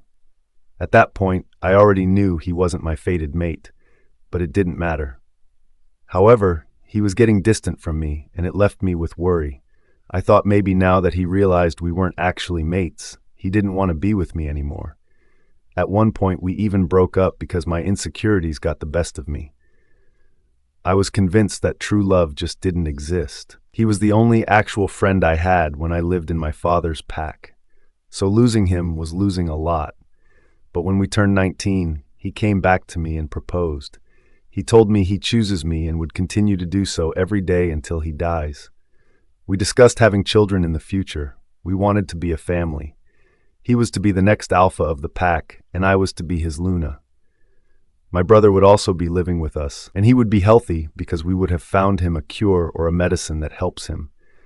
We would raise our children, and I would finally be happy. But that was taken from me the moment my sister revealed their affairs. He never loved me, and it took a long time to realize that he only loved the power that came from my family. He only wanted to be alpha and would have done anything to get it, including marrying me. He traded me for someone who could get him even closer to that title. He realized that because my father disowned me and my brother, just because we live under his roof again, that doesn't make me his daughter. We were Omegas and we were nothing to my father. Once Thomas realized he wasn't going to be alpha if he married me, he went for someone who could. Amy. When I found out, I didn't have time to mourn the loss of my relationship. I only had enough room to fear the beginning of another relationship. I thought if we ever broke up, it wouldn't matter, because even if he didn't choose me, my fated mate would still be out there somewhere. I would find him, and we would still get married and have children and save my brother. I would still be happy one way or another. But that was taken from me. Every choice I've ever had was taken from me, and every choice that I could ever make is no longer mine. I can no longer choose my mate. I can no longer choose the life I live. I can no longer choose when and if I have children. Hannah? Sebastian's foggy voice cut through the darkness that surrounded my mind. I sucked in a sharp breath, coughing as it felt like I was holding in my breath for hours. I groggily opened my eyes and peered around the familiar room I shared with Sebastian. He was sitting over me, and I felt a cold and damp cloth draped over my forehead. I glanced to the side of Sebastian and saw Dr. Conway, the palace's personal doctor, standing over me, looking concerned for a moment until he saw that my eyes were opening and he looked relieved. "Welcome back," Dr. Conway breathed. He started packing up his belongings as he continued speaking. You fainted at the press conference earlier. You have a slight fever and just need some rest. He thinks it could be stress, Sebastian said with a worried gaze in his eyes. That and dehydration. So, drink some water. He grabbed a cup off the bedside table and tilted it towards my lips. I didn't fight him. The choice wasn't mine. I allowed the cold water to soothe my throat and hydrate my heated body. He stared at me for a long while, and the concern in his eyes started tugging at my heart. Could this really have been stress-related? Was it my imagination? No, Nora breathed from within me. It wasn't your imagination.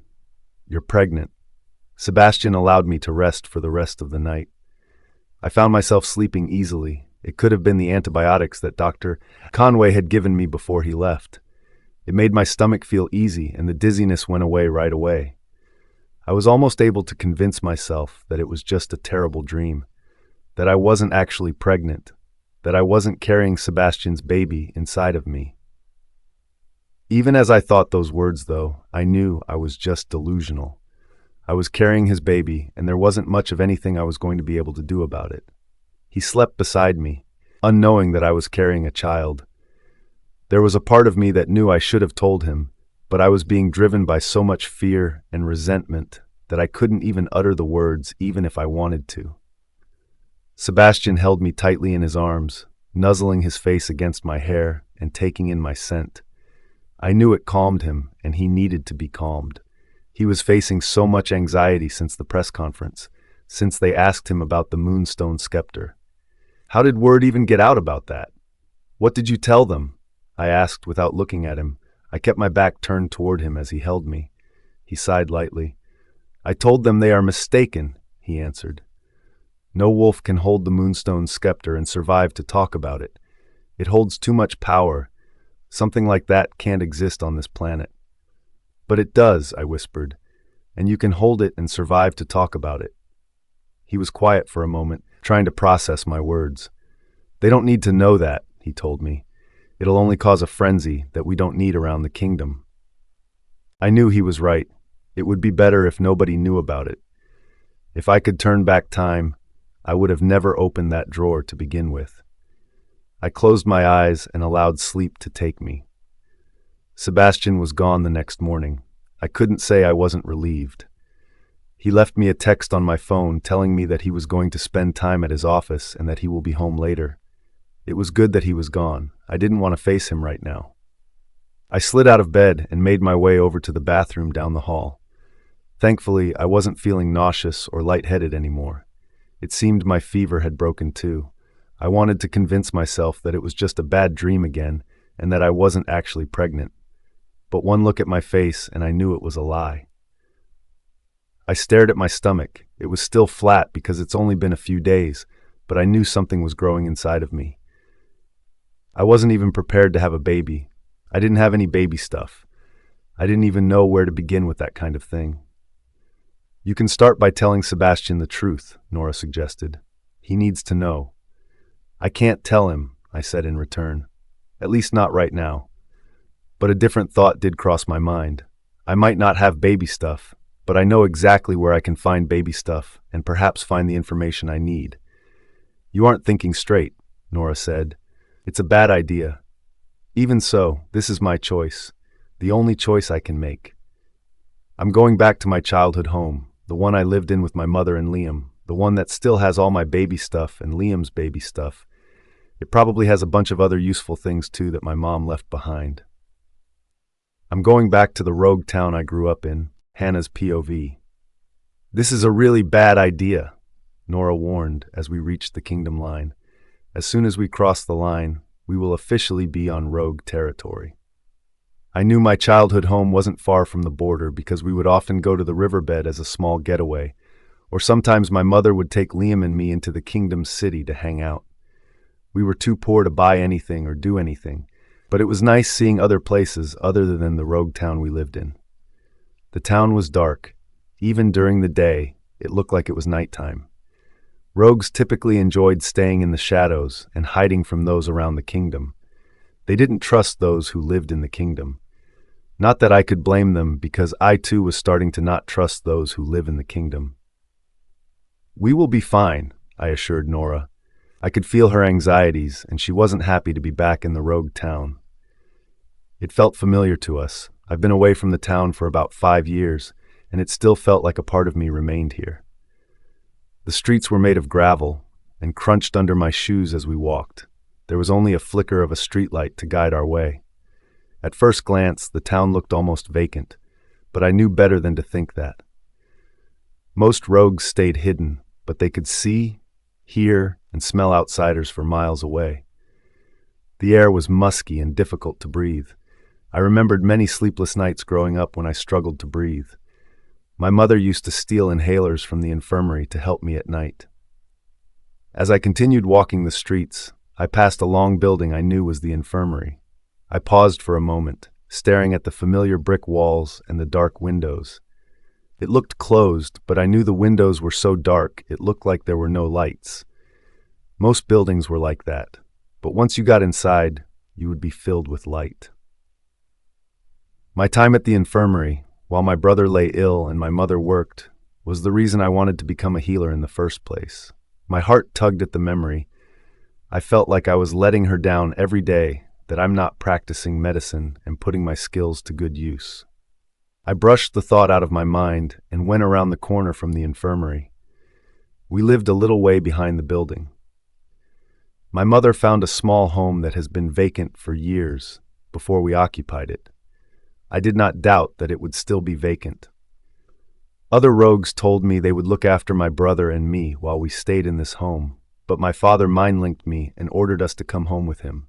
He threatened my brother's life and used his power as alpha to cause us severe pain in our heads. We didn't say a word to anybody when we left. We didn't say goodbye. They weren't my friends, and they weren't my family. They felt like we were an obligation because we were one of them. Rogues take care of one another. They must, because they only have each other. Our home was the same as I remembered it. I choked back a sob as I stared at the small pictures my mother placed around the living room. The sofa in the corner of the house was filled with dust mites and torn to shreds from all the times my mother lost control during the full moon. The floorboards squeaked as I walked, and with each footstep, it felt like the house shook a little. There was only one bedroom that we all shared. The mattress stayed on the floor, and it was also torn to shreds. There were boxes of stuff all around the home, from all the times my mother promised to unpack things, but never got around to it. It was like living in this town for those 13 to 14 years was only temporary. She kept hoping my father would come around and invite us to come back with him. She held out hope until her dying breath. I grabbed one of the empty boxes and began filling it with some baby supplies. I found old toys that I used to love as a child, some bottles, a couple of pacifiers, and diapers. Something caught my eye at the edge of the bed, and as I lifted the corner of the bed to grab it, I realized it was a little journal. I never kept a journal growing up, so I knew it must have been my mother's. I found myself sitting on the bed, curling up as I often did when my mother was home, and laying my head on her pillow. As musky and dirty as my surroundings were, I was astonished that her pillow still smelled like her. I could smell her rosy shampoo lingering, and it brought me back to the days when she wasn't depressed. The days when she would shower and have a smile on her face. The days when she took care of herself, and I didn't feel like a burden to her. She would want to go to our little paradise, and we would swim for hours. Then toward the end of the night, my mother would watch the moon rising, and she would get a sense of my father. She would be able to feel him as if he was close by. I never understood why until I flipped through the pages of her journal. Dear Diary, I spent a long time trying to get this man to love me. I spent my whole life trying to get him to notice me.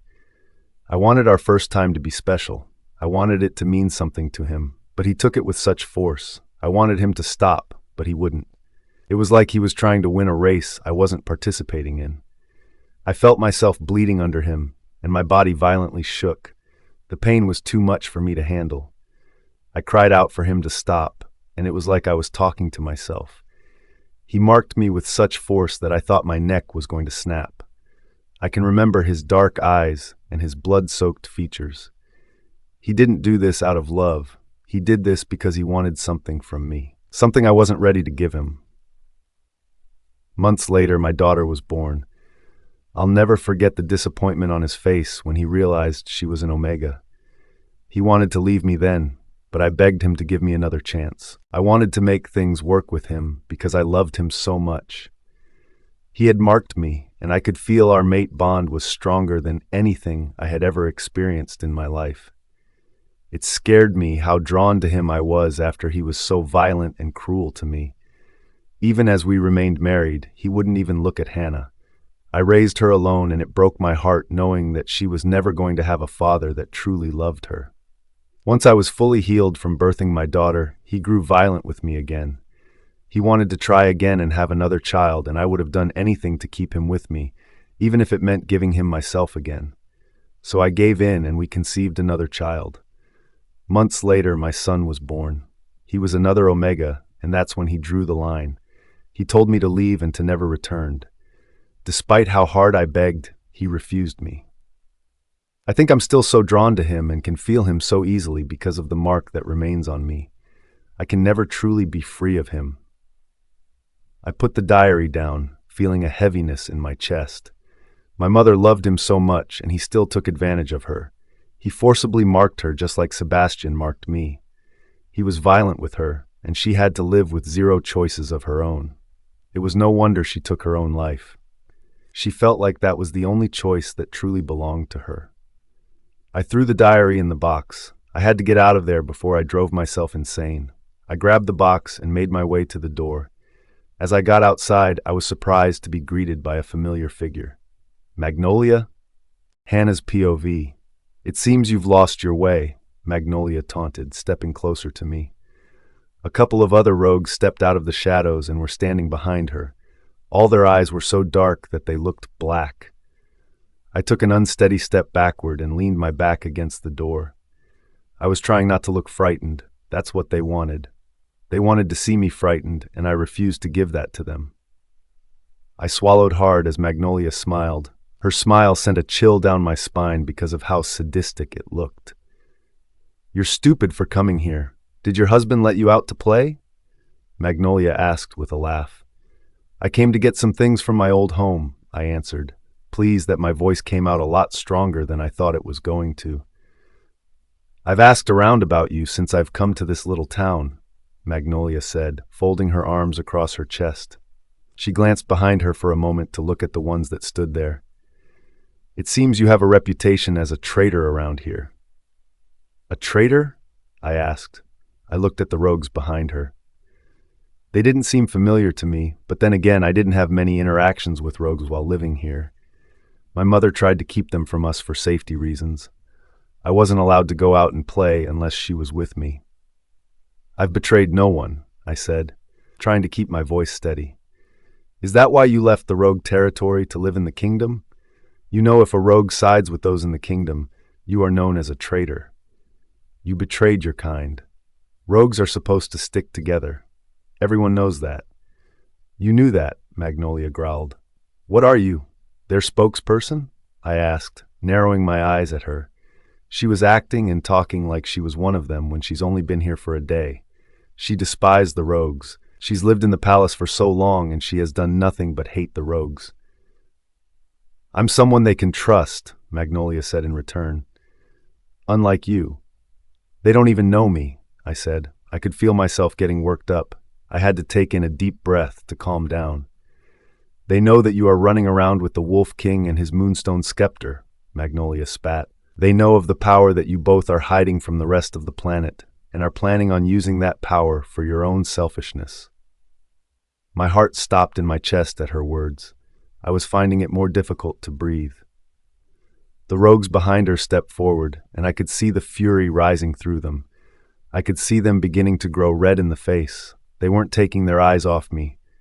They thought of me as their enemy. "That's a lie," I tried to say.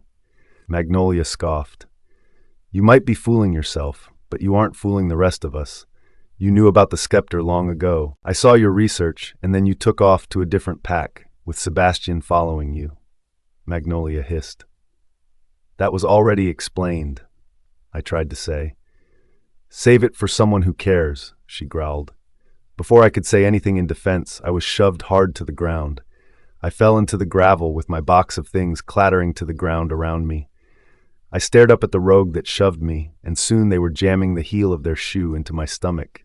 I yelled out in pain as another rogue swung his arm and punched me in the face. I tasted blood in my mouth instantly. I screamed out for them to stop, but another rogue grabbed my hair, yanking me to my feet and shoving me against the house. I slammed my head against the wood panels as I felt their knee jabbing into my back. Please, I said with tears rolling down my cheeks. I felt sharp claws tearing down my back, ripping through my clothing. The warm blood was almost soothing to my chilled body. It brought me back to when Jack beat me so badly that I nearly died. My body was going numb, and the pain was no longer evident. However, I still felt my body trembling violently as I heard Magnolia's laughter. She was enjoying herself and loving watching me suffer. She loved that I was in so much pain, and I might not get out of this alive. A roar echoed through the night. It was so loud that it shuddered the entire house and the earth beneath our feet. I felt the rogues releasing me and backing away. I could feel Magnolia's annoyance. Everything was going dark, and voices were distorted. I fell back to the ground, trying to get a grip on reality, but I was slowly losing my senses. I couldn't even feel Nora anymore. She was too weak to respond to my pleas for help. My mind and body were silent and vacant. I felt a strong set of arms wrapping around me and lifting me off the ground. I tried to open my eyes to see who it was, but my body wasn't responding to my mind. I continued to shiver and tremble violently in their arms, making them hold me tighter. It's okay, Your Majesty. I got you. King Sebastian is dealing with the rogues, and we are bringing you back to the palace. Beta Arnold? Sebastian's POV. Don't you ever touch my Luna again. Do I make myself clear? Sebastian roared to the remaining rogues that stayed by Magnolia's side. Magnolia didn't look fazed at all. She looked like she was gaining humor from the events. Seeing Hannah passing out on the ground, soaked in her own blood, brought back the fear of losing her. Sebastian thought he lost her the night he found her nearly dead in the dungeon cell. He feared it was going to happen again. Tell your Luna to stay away from our territory then, Magnolia spat in return. Now it's your territory? Sebastian scoffed. You were exiled here yesterday. Yeah, well, if I'm not with you, I'm against you, she said, turning away from him. Just stay away from her, Sebastian threatened. He also turned away. He saw Arnold in the distance with Raya trailing behind him, carrying a box she found lying around the ground next to Hannah. Sebastian had ordered them to bring Hannah to the palace and get her to safety while he dealt with the rogues. Thankfully, they had just returned to pack after dropping Raya's attacker off at the prison. They came back just in time to save Hannah. By the time Sebastian returned home that night, Hannah was already awake. They did a good job at cleaning her and getting her changed. She had scratches around her face and shoulders, but nothing that would leave everlasting damage on her flesh. She looked exhausted, and as he walked into their room, he could see the sadness and a little fear lingering in her beautiful brown eyes. He wanted to yell and scold her for going to that rogue territory. What was she thinking? But he didn't have it in him to be angry with her, not tonight. He was just so relieved that she was all right and she didn't need to return to the hospital in critical conditions. You had me scared, he admitted, sitting down beside her.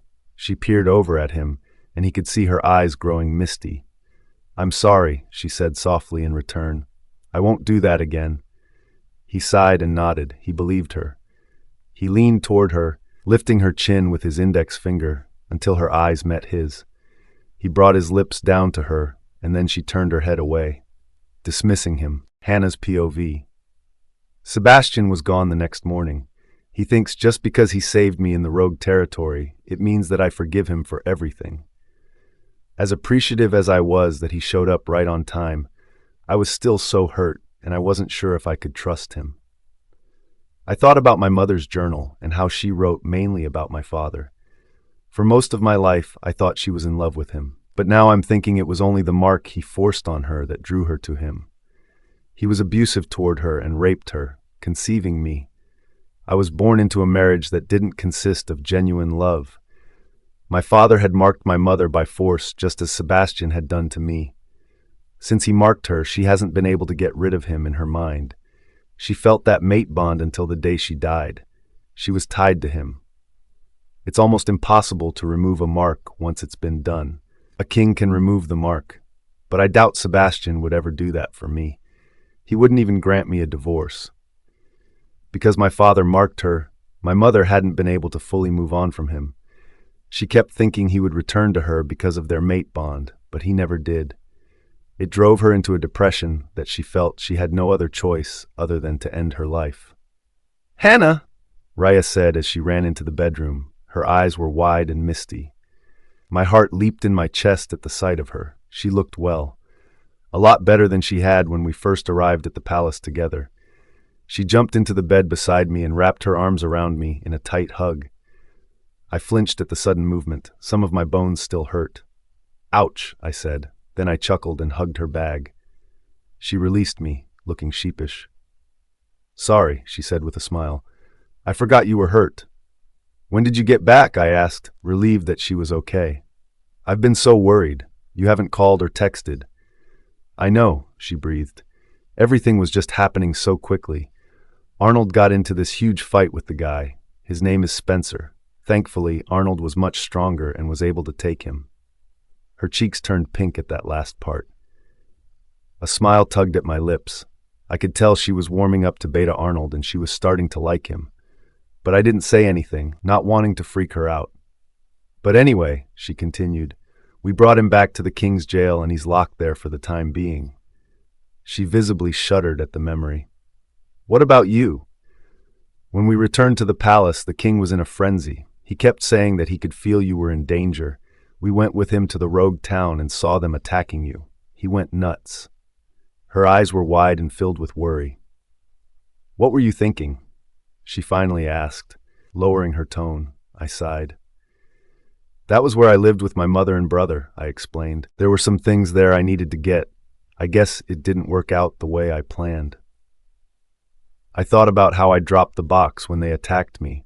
My stuff went everywhere, and I couldn't collect it before we left, or before I was carried away. She was eyeing me carefully for a moment before sliding out of the bed. She went around the bed and knelt so she was out of sight. I waited quietly, confused about what she was doing. She was reaching for something under the bed. That much was clear. She finally resurfaced, pulling out a familiar box and placing it on the bed. I gasped. "I found it next to you when we found you," she explained. "I tried to collect the stuff that fell out of it. I might have missed some stuff, though." I reached into the box and rummaged through all the baby stuff. I saw my mother's journal at the bottom of the box, and I sighed with relief. "Did Sebastian see any of this?" I asked, meeting her eyes. She shook her head. "I'm assuming he doesn't know you're pregnant?" she asked, eyeing me carefully. "No, he doesn't," I told her. "I would like to keep it that way." "You can't keep something like that from your husband," she said. Seriousness was clouding her expression. "Why don't you want him to know?" "It's just better if he didn't know," I explained, "at least for right now." I didn't want to explain to her everything. She might fear Sebastian even more if I did. The only person who knew Sebastian already and I could talk to about it was dead. I felt tears threatening to escape my eyes again, and I knew I had to think about something else before I lost control of myself. "Arnold wants to take me into the city today," Raya said, changing the subject. She looked a bit lost for a moment. "I'm still not used to having a mate. He wants me to make myself at home and show me around. But I've never been outside of Blue Moon before. It just feels weird." "You'll get used to it," I assured her. "How do you think I felt when I went from a rogue town to my father's pack and then to the king's pack?" She thought about it for a moment and then nodded. "True," she agreed. "I'm sure it wasn't easy for you either." "No," I answered. "It wasn't." After a small pause, she stood from the bed. She gave me a strong smile and a flash of confidence went through her face. "I should get dressed then," she told me. "Arnold set me up in one of the guest rooms, so all my stuff is there." She turned and walked toward the door. "Raya?" I called after her before she left. She paused and turned back to me.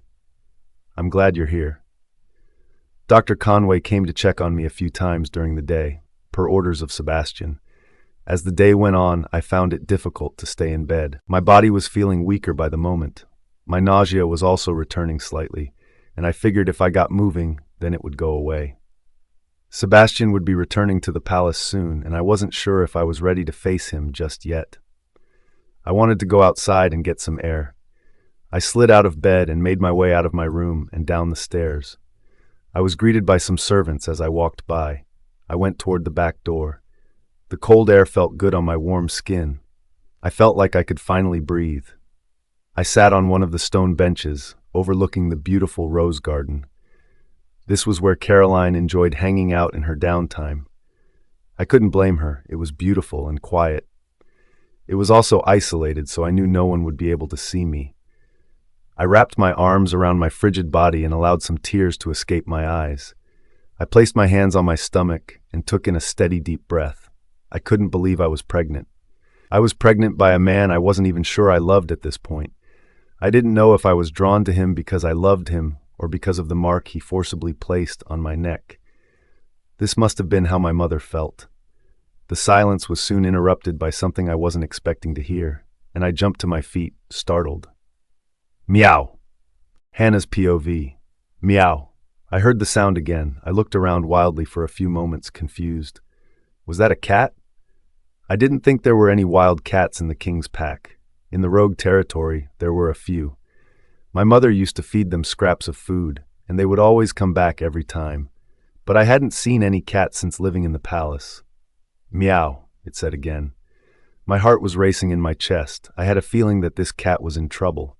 From the sounds of the meows, it sounded almost muffled, like it was somewhere enclosed, maybe trapped. It also sounded young, so it could have been a kitten. I walked through the gardens, listening for the meows. As I got closer, it got louder until I stopped in front of a large oak tree. I stared up at the tree in awe for a few moments. Meow. It was like the cat was right next to me. It must have been stuck somewhere in this tree. I walked around the tree, trying to find a hole that it could have crawled inside and got stuck. I finally found a hole toward the bottom of the trunk. It looked big enough for me to crawl through, which meant it was big enough for a cat to crawl through as well. However, it was dark, and I was having trouble seeing as I poked my head inside. Hello? I called into the tree, allowing my voice to echo through the trunk. Meow, the cat said as if it was responding to me. Its voice also echoed through the tree trunk. I knew it was close. It had to be close. I can't see you, I said. I tried to reach into the trunk to see if I can feel for the cat, but it was so high up that I wasn't able to reach it. It would help if I could see. My senses were alert, and I felt Sebastian had just returned home to the palace. It wouldn't be long before he realized I wasn't in bed, and then he would come out to look for me. Once he came outside, I would ask him for help in retrieving this cat. It'll be okay, I told the cat as if it could understand me. The king will be here soon, and then you'll be rescued. I pulled myself out of the tree and slid to the ground, pressing my back against the trunk. Meow. I know, I whispered, responding to the cat's pleas for help. It'll be okay. At that point, I wasn't sure if I was talking to myself or the cat. I wasn't sure how long I waited at the tree. Sebastian's scent didn't seem to be getting any closer to me. I knew he knew where I was. He always knew where I was. But it was like he wasn't even searching for me. Did he care that I left the bed? Dr. Conway told me I needed to rest in bed for the day so I can fully heal. Typically, Sebastian would be angry with me for not following instructions. I was honestly surprised he didn't yell at me for going to the rogue territory last night. It was weird at how calm he remained. I wasn't sure why that was worrying me like it was. I pulled myself to my feet. Meow. I'll be back, I told the cat. Don't move. I ran from the garden and toward the palace. I barged through the back doors of the palace, trying to pick up Sebastian's location.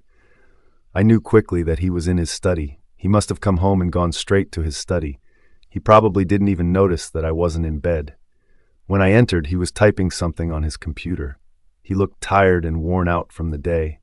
He hardly even looked up as I walked into his office without knocking. I need your help, I told him breathlessly. He glanced up at me for a moment before turning back to his computer. "I'm busy," he muttered. I was a bit thrown by that. He's never seemed too busy for me in the past. What was going on with him?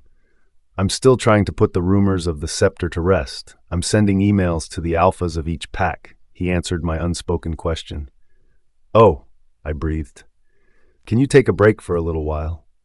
He glanced up at me again, raising his eyebrows. "You didn't seem like you wanted to be around me last night. You dismissed me when I tried to kiss you. Why do you want to be around me now?" he asked. He didn't sound angry, he just sounded confused. "Because there's a cat," I told him. He cocked his head to the side, eyeing me carefully. "A cat?" he repeated. "Is that a metaphor for something?" "No," I answered. "I mean an actual cat. It's stuck in a tree in the gardens. I can't seem to get it out. I thought maybe you could help me." "Help you rescue a cat?" he asked. Now he was sounding annoyed. "Yes, it needs our help," I told him urgently, motioning for him to follow me. He shook his head in disbelief and turned back to his computer. "I'm far too busy to be worried about some feline," he said. "Have Beta Arnold help you." "He's in the city," I told him. "He took Raya into the city earlier, and they haven't returned yet." "Then have a servant help you," he muttered, waving me away. "Or I'll come to help you later. But I need to finish this. I have a job to do and responsibility as king." I pressed my lips firmly together, trying not to show him the hurt that was crossing my face. I turned away from him without saying anything else and ran from his study. I rummaged through some drawers in the halls until I came across a flashlight. It was looking like I had to rescue this cat on my own, considering Sebastian was refusing to help me. I ran from the palace and toward the gardens again. As I ran, I was getting more nervous the closer I got to the cat. It was no longer meowing, and I worried something terrible had happened to it. I rounded the corner and entered the rose garden. Just as the oak tree came into the view, I ran into something hard. Or rather, I ran into someone. I fell to the ground with a thud, dropping the flashlight beside me. My entire body screamed in pain from the force of hitting the ground. I shook my head, trying to gather my thoughts. "Oh shit!" I heard an unfamiliar voice from in front of me. I blinked a few times and peered up at the man that was standing over me. His large eyes were filled with worry and dread as he stared down at me. "Shit," he said again, slapping himself in the forehead. "I'm so sorry, Your Majesty. I'm such an idiot. I wasn't paying attention." "It's okay," I said in return, finding my voice. Once the pain in my body started easing, I grabbed the flashlight and attempted to pull myself back to my feet, but my entire body was screaming at me to stop moving. "Let me help you," he breathed, wrapping his arms around me and pulling me to my feet. He was much taller than me, but not as tall as Sebastian. He was wearing a plaid blazer and jeans. He didn't look much older than me, and he was strongly built. I had to admit that he was good-looking. It kind of took me by surprise, but he wasn't as handsome as Sebastian. "Thanks," I muttered, pulling away from him. "First day on the job and I'm already fucking shit up," he said, hitting himself in the forehead again. "It's okay," I assured him. "Really." "Are you okay?" he asked, staring around my body as he brushed the dirt off my clothing. "I'm fine," I told him again with a laugh. "Honestly, stop worrying." He looked relieved and he sighed. "Who are you anyway?" I asked, eyeing him carefully. I don't remember ever seeing him around the palace before. He looked unfamiliar.